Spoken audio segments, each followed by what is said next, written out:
Bien-aimé dans le Seigneur, que la paix de Dieu soit avec toi, au nom de notre Seigneur Jésus-Christ. Le thème que je vais aborder aujourd'hui, dans le cadre de ce message biblique, est l'homme chef de la femme, selon la Bible. En effet, la notion de l'homme chef de la femme se retrouve dans toutes les cultures, dans tous les peuples du monde entier. Avec l'évolution du monde, cette notion a des contenus diversifiés, selon que l'on se trouve dans des pays plus occidentalisés ou dans des pays qui sont plus ancrés dans les traditions. Mais nous avons voulu examiner ce thème-là à la lumière de la Bible, nous référer à la parole de Dieu. Et donc le point de départ de notre enseignement biblique, c'est 1 Corinthiens chapitre 11, verset 3, qui dit ceci, et nous lisons. Je veux cependant que vous sachiez que Christ est le chef de tout homme, que l'homme est le chef de la femme et que Dieu est le chef du Christ. Que Dieu est le chef de Christ. Ce verset indique clairement, en les juxtaposant et les comparant les uns avec les autres, que cette notion d'homme chef de la femme est comparable à celle de Christ, chef de l'homme, et celle de Dieu, chef de Christ. Nous avons choisi, dans le cadre de ce message, de faire la comparaison essentiellement entre le couple Dieu, Jésus-Christ, et le couple homme-femme. Donc de comparer comment la notion de chef a des similitudes lorsqu'on la compare entre Dieu et le Christ et entre l'homme et la femme. Et dans un deuxième temps, nous allons voir quelles sont les caractéristiques de cette notion de chef lorsqu'on l'applique à Dieu vis-à-vis de Jésus-Christ et quels sont les enseignements qu'on peut tirer de cette relation avec celle de l'homme et la femme. Alors, dans un premier temps, nous allons présenter quelles sont les principales caractéristiques du pouvoir de chef que Dieu exerce sur Jésus. Et dans un deuxième temps, comme je l'ai dit, nous allons voir comment les caractéristiques de cette relation de chef entre Dieu et Jésus-Christ doivent s'appliquer à l'homme et la femme. Alors, les points de similitude qu'il y a entre ces deux couples, Dieu, Jésus-Christ et homme-femme, il y a un premier point. Le premier point de similitude, c'est ce qu'on appelle la préexistence ou la primogéniture. De quoi il s'agit?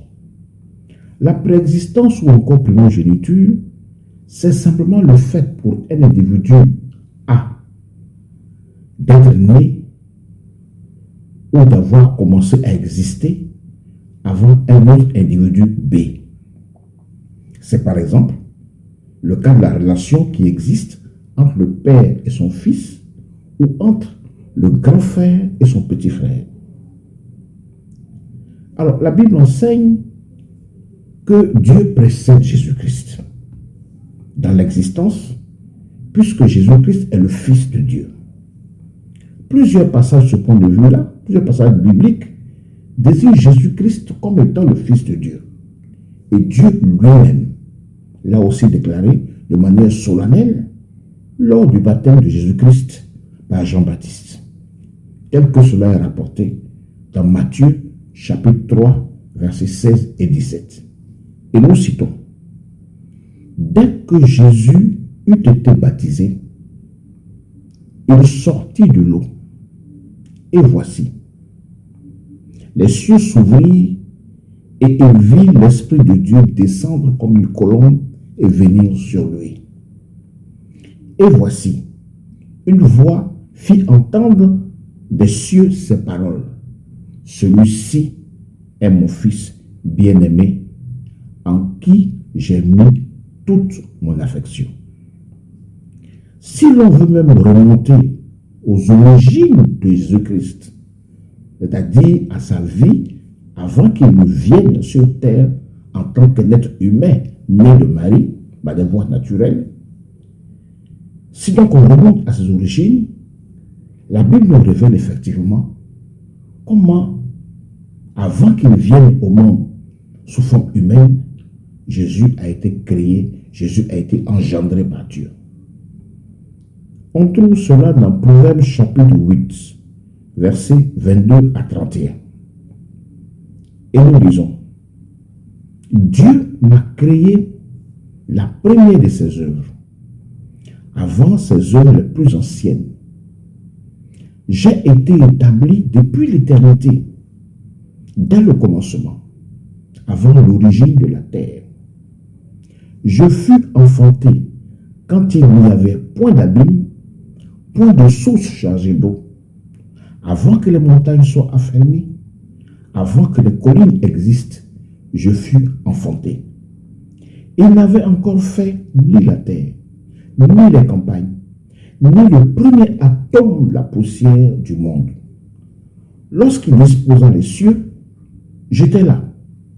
Lorsqu'il traça un cercle à la surface de l'abîme, lorsqu'il fixa les nuages en haut, et que les sources de l'abîme jaillirent avec force, lorsqu'il donna une limite à la mer pour que les eaux n'en franchissent pas les bords, lorsqu'il posa les fondements de la terre, j'étais à l'œuvre auprès de lui et je faisais tous les jours ses délices, jouant sans cesse en sa présence, jouant sur le globe de sa terre et trouvant mon bonheur parmi les fils de l'homme.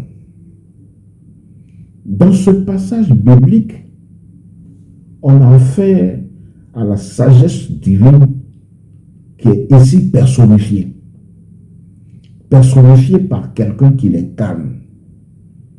Or, la personne qui incarne le plus l'esprit de sagesse de l'Éternel, c'est Jésus-Christ, tel que c'est décrit dans Ésaïe chapitre 11, versets 1 à 5, dans lequel on dit qu'un rameau sortira du trône d'Ésaïe et l'esprit de Dieu repose sur lui, l'esprit de sagesse, l'esprit de crainte de l'Éternel, etc., etc. Parce qu'en réalité, comme il est dit dans Colossiens 2, versets 8 et 9, en Jésus-Christ réside corporellement dans son corps toute la plénitude de la divinité. Alors, de même que Dieu a existé avant Jésus, l'homme aussi a existé avant la femme, puisque la Bible déclare que l'homme a été créé avant elle, dans Genèse chapitre 2, verset 15 et verset 18. Et je cite, il est écrit au verset 15, l'Éternel prit l'homme et le plaça dans le jardin d'Éden pour le cultiver et le garder. Verset 18, l'Éternel Dieu dit, il n'est pas bon que l'homme soit seul. Je lui ferai une aide semblable à lui. Ainsi donc, le premier homme, qui donc est le représentant de l'espèce humaine masculine, a été créé et existé avant la première femme, qui elle donc représente l'espèce humaine féminine. Donc, la préexistence.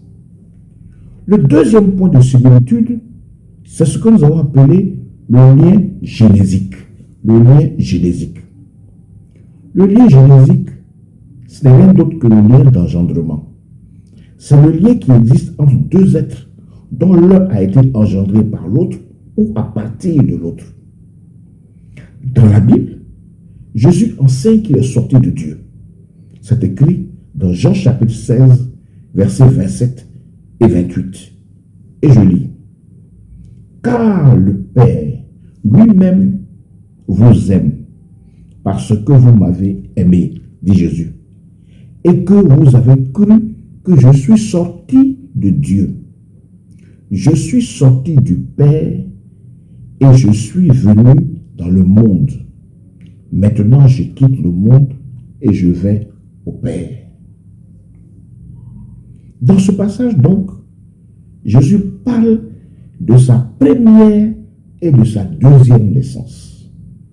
La première qui remonte aux origines, quand il a été engendré sous une forme strictement spirituelle, comme tout à l'heure je l'ai indiqué dans le passage de Proverbe chapitre 8, versets 22 à 31, parce que Dieu étant esprit, selon Jean 4, verset 24, Dieu ne peut engendrer que des esprits.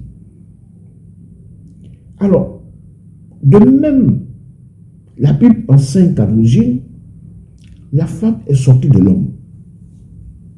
Dans Genèse chapitre 2, versets 21 à 23, je cite, « Alors l'Éternel fit tomber un profond sommeil sur l'homme qui s'endormit. Il prit une des côtes et referma la chair à sa place. L'Éternel forma une femme de la côte qu'il avait prise de l'homme et il l'amena vers l'homme. Et l'homme dit, voici, cette fois, celle qui est os de mes os et chair de ma chair. On l'appellera femme parce qu'elle a été prise de l'homme. Donc, la femme a été prise de l'homme. Il existe donc un lien génésique entre l'homme et la femme à l'origine, parce que la femme a été prise de l'homme.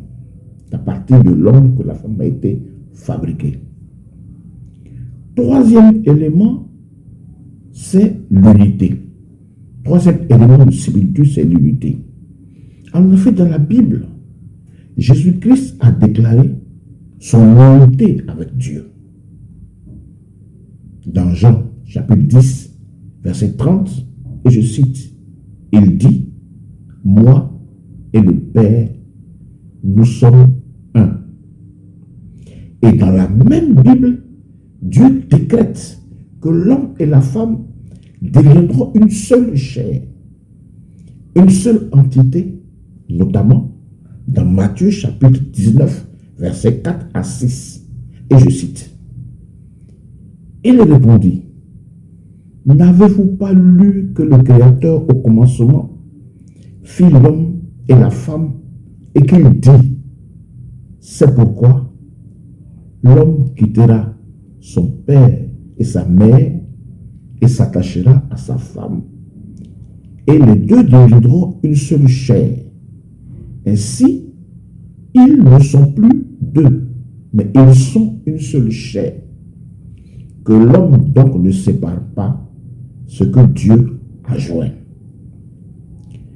Après donc avoir présenté ces trois similitudes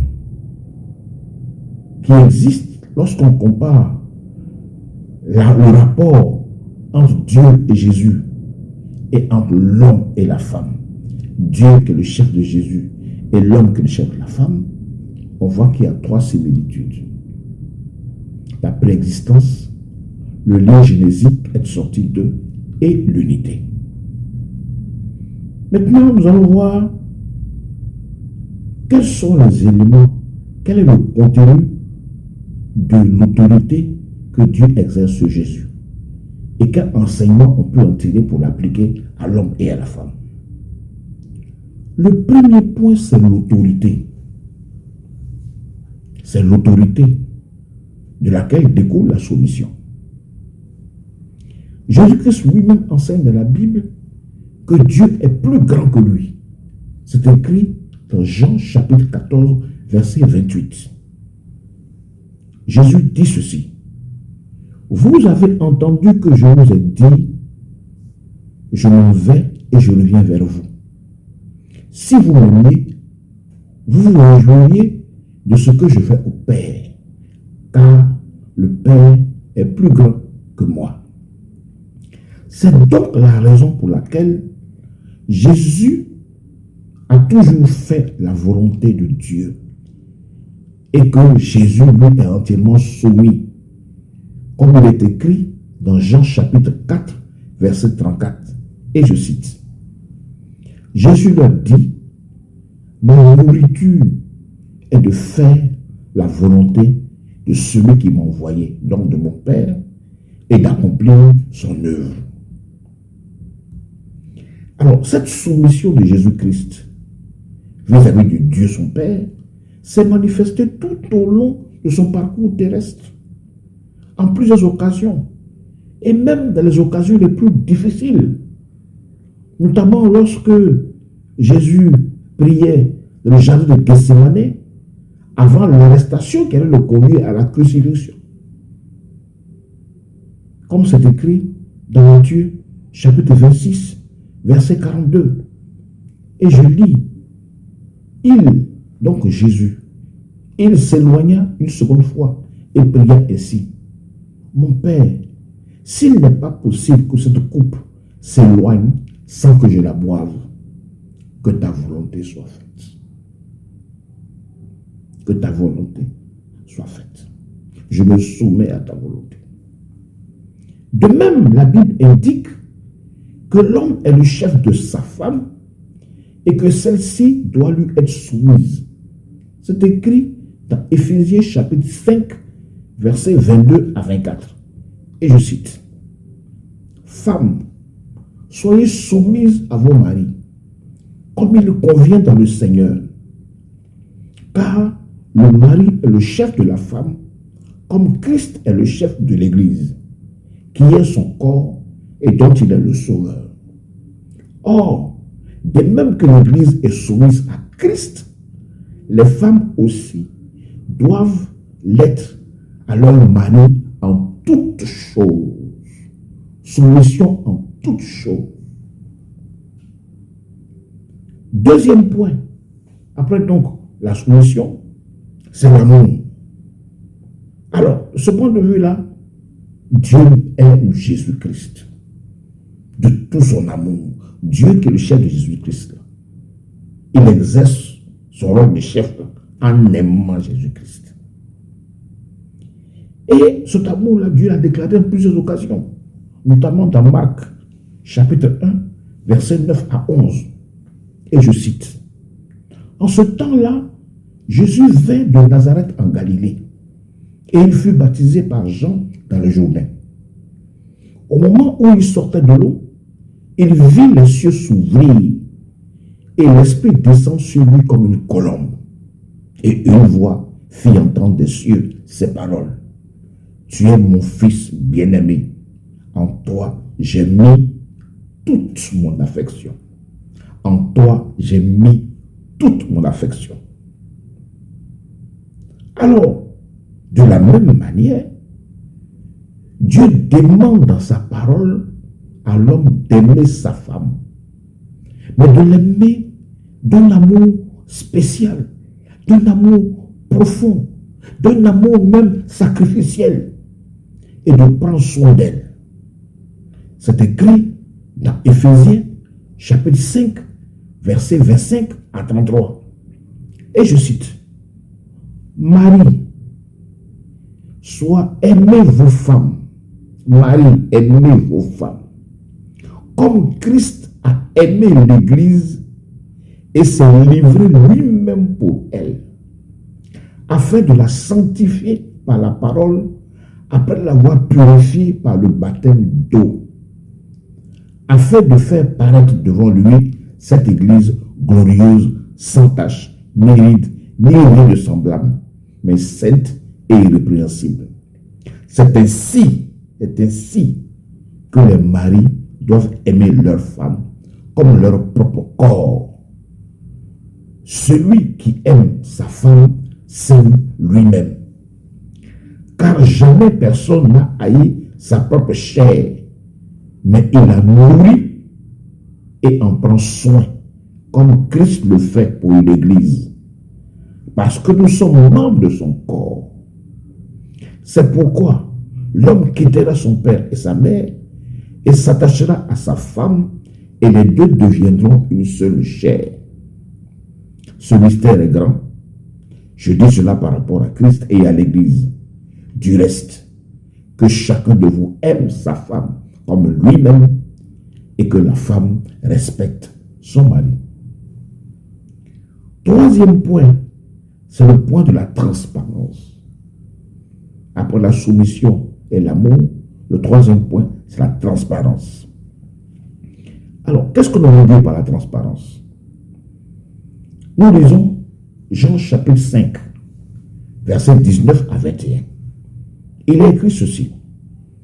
Jésus reprit donc la parole et leur dit, en vérité, je vous le dis, le Fils ne peut rien faire de lui-même. Il ne fait que ce qu'il voit faire au Père. Et tout ce que le Père fait, le Fils aussi le fait pareillement. Écoutez la suite. Car le Père aime le Fils et lui montre tout ce qu'il fait. Et il lui montrera des œuvres plus grandes que celles-ci, afin que vous soyez dans l'étonnement. Car comme le Père ressuscite les morts et donne la vie, ainsi le Fils donne la vie à qui il veut. Voyez-vous, le Père aime le Fils et il lui montre tout ce qu'il fait. Ce passage démontre bien que Dieu n'a pratiquement pas de secret pour Jésus-Christ. Et le Fils sait tout de son Père. C'est vrai que la Bible montre quelques exceptions, notamment quelques rares exceptions, notamment dans Matthieu 24, verset 36, Jésus a dit qu'en ce qui concerne le jour et l'heure de la fin du monde, personne ne sait, ni même les anges, ni le Fils, seul le Père sait. Alors, si on considère cette transparence qui est entre le Père et le Fils, de même entre l'homme et la femme, il doit avoir cette transparence-là. L'homme doit agir pareil envers sa femme. Leur relation doit être basée sur la confiance totale et sur une transparence totale. Combien de femmes connaissent le salaire de leur mari? Combien de femmes connaissent le solde du compte bancaire de leur mari? Il y a des femmes même qui ne savent pas que leur mari possède des biens qui sont cachés, qui sont gérés en dehors du foyer. Entre l'homme et la femme, il doit avoir une totale transparence. Quatrième point, c'est la délégation. La délégation, le fait de déléguer des pouvoirs. En effet, la Bible enseigne dans Jean chapitre 3, verset 35, et je cite, « Le Père aime le Fils et il a remis toutes choses entre ses mains. » Le Père aime le Fils et il a remis toutes choses entre ses mains. L'amour de Dieu pour Jésus-Christ est un amour total. Un amour plein, un amour, une confiance absolue. Au point que le Père remet tout entre les mains de son Fils. Alors, remettre tout, c'est rien de moins, rien de plus qu'une large délégation de pouvoir pour agir en son nom. À titre d'exemple, Dieu a confié à Jésus-Christ le jugement dont on parle dans Apocalypse 20, verset 11, dont on parle dans 1 Corinthiens chapitre 5, verset 10. 2 Corinthiens chapitre 5, verset 10. Voyez-vous? Alors, nous lisons aussi, effectivement, dans Jean 22, Jean 5, verset 22 et 23. Je répète, Jean 5, verset 22 et 23, je cite. Le Père ne juge personne, mais il a remis tout jugement au Fils, afin que tous ceux honorent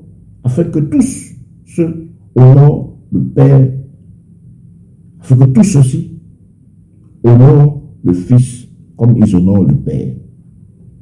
Ceux qui n'honorent pas, le Fils, n'honorent pas le Père qui l'a envoyé. Donc, afin que tous honorent le Fils.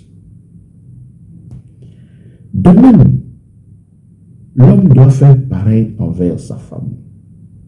Il doit, dans une large mesure du possible, lui déléguer le maximum d'activités qu'elle peut exercer au nom de son mari. Ceci pour une bonne organisation du travail, pour une bonne gestion des affaires du couple, et ceci aussi pour mettre la femme en valeur.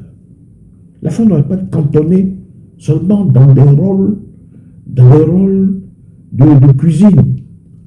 L'homme peut confier à la femme des parts importantes de la gestion de leurs affaires pour qu'elle ait une délégation pour agir au nom de son mari, pour participer aux activités économiques du foyer. Alors, ceci parce qu'en vérité, le vrai chef, c'est celui qui sait déléguer le maximum de tâches à ses collaborateurs.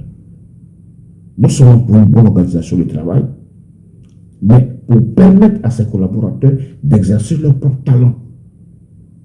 Et aussi pour les mettre en valeur, pour que ces collaborateurs-là puissent s'épanouir. Ainsi, doit-il en être de même entre l'homme qui doit déléguer le maximum de responsabilité à sa femme. Alors, Dieu demande également aux hommes d'honorer leurs femmes. C'est écrit dans 1 Pierre, chapitre 3, verset 7. Et je cite, « Marie, montrez à votre tour de la sagesse dans vos rapports avec vos femmes, comme avec un sexe plus faible.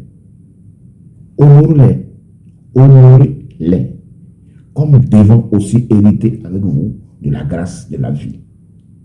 Qu'il en soit ainsi, afin que rien ne vienne faire obstacle à vos prières. » C'est-à-dire que l'homme qui déshonore sa femme, que l'homme qui néglige sa femme, que l'homme qui ne prend pas soin de sa femme, que l'homme qui fait souffrir sa femme, ce qu'il fait là, ça va constituer un obstacle dans ses prières. Dieu va être mécontent de lui et Dieu va lui tourner le dos quand tu vas implorer la grâce de Dieu. Vous voyez jusqu'où ça va, c'est très important. Alors, voilà ce que montre cette dernière phrase. Effectivement, les conséquences qu'elle peut avoir dans la vie spirituelle d'un homme, le fait de ne pas honorer sa femme, de ne pas prendre soin d'elle, de la faire souffrir et vraiment de la déshonorer. Donc, en conclusion, nous pouvons dire que la notion de chef de l'homme vis-à-vis de sa femme, selon la Bible, est véritablement identique en plusieurs points à celle qui existe entre Dieu et Jésus, et même entre Jésus et l'homme. Cette notion renferme les obligations respectives de l'homme envers sa femme et de la femme vis-à-vis de son homme. Donc, il y a des engagements, des obligations réciproques de l'homme qui doit à la femme et la femme qui doit à l'homme. L'homme et la femme doivent avant tout, dans leur relation de couple, ils se doivent en premier lieu de traduire dans leur comportement et en acte l'unité parfaite que Dieu leur accorde. Alors, les obligations de l'homme vis-à-vis de la femme, l'homme, doit aimer sa femme d'un amour profond, d'un amour sacrificiel. Il doit tout faire pour combler sa femme sur tous les plans et la rendre heureuse. L'homme doit honorer sa femme et prendre soin d'elle. 3.